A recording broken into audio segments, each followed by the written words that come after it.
Cette formation, en fait, elle s'inscrit parfaitement dans le cadre de la transition énergétique parce que bon, le but, évidemment, c'est de lutter contre le réchauffement climatique, donc de limiter les gaz à effet de serre et en isolant, on va devoir moins chauffer, donc on émet moins de gaz à effet de serre. Moi, je vis dans une maison un peu passoire, je vais dire, où j'ai quasi pas d'isolation et je me suis un peu rendu compte que c'était un petit problème parce que je consommais beaucoup de mazout.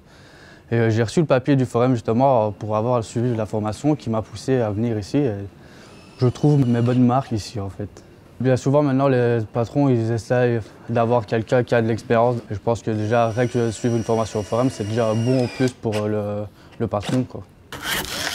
Cette formation répond parfaitement aux attentes des employeurs, donc des entreprises qui sont vraiment dédiées à l'isolation. Et il y en a quelques-unes, mais je vous avoue qu'il en faudrait bien plus. Parce que vraiment, si on veut arriver à l'objectif de l'Europe, il va falloir tripler la mise en œuvre de tous ces matériaux. Ça répond parfaitement également à toutes les personnes qui vont dans les magasins de matériaux. Parfois, certains vont être plutôt technico-commerciaux, c'est possible aussi. Et puis certains iront dans des entreprises plus de couverture ou de rénovation. Et là, ils arriveront avec leur bagage d'isolation, mais devront apprendre évidemment le reste sur le terrain. Je pense qu'il y a beaucoup d'avenir dans ce métier et qu'il y a beaucoup de techniques à apprendre. En gros, j'apprends toutes les bases, puis après je vais me perfectionner avec une société en attendant de pouvoir lancer ma société, puis après évoluer dans le temps. Il y a toute une connaissance de physique du bâtiment à comprendre. Puis, en même temps que la théorie, on travaille de la pratique ici sur les petites maisonnettes.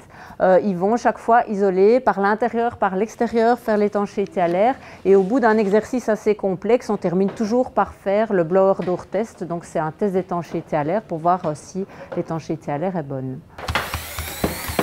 Je recommanderais cette formation à plein de gens, que je sois dans le bâtiment ou les gens comme moi qui ne sont pas dans le milieu pour apprendre les bonnes bases. J'ai beaucoup de stagiaires qui sont ici en reconversion. Il n'y a pas vraiment de prérequis nécessaires dans la construction. Sur les 6 personnes qui ont terminé la formation, ils sont tous à l'emploi et 5 vraiment dans l'isolation. J'en ai 4 qui sont en formation alternée, qui normalement devraient se faire engager prochainement.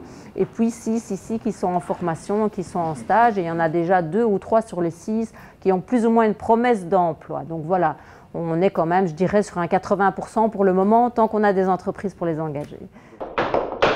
Moi, c'est vraiment, je me vois vraiment là-dedans. Donc aider les gens en tant qu'isoleur, c'est vraiment mon but.